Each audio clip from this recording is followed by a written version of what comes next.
Sometimes instead of ranking positive and negative numbers separately, we may want to rank their absolute values ignoring the sign. For example, we want to rank the credit and debit transactions.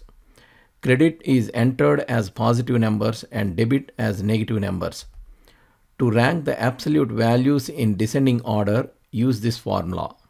Compare the absolute value of number to be ranked to absolute value of each number in the range.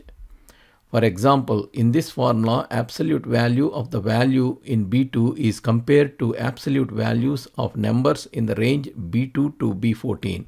True is returned if the number to be ranked 92 is less than the absolute values in the range, else false.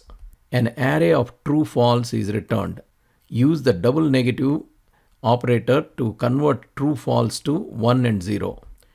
There is only one number 98 which is greater than 92. Sum the values in the array and add 1 to get the rank of the number. Copy the formula down. All the numbers in the range B2 to B14 are ranked in descending order based on their absolute values.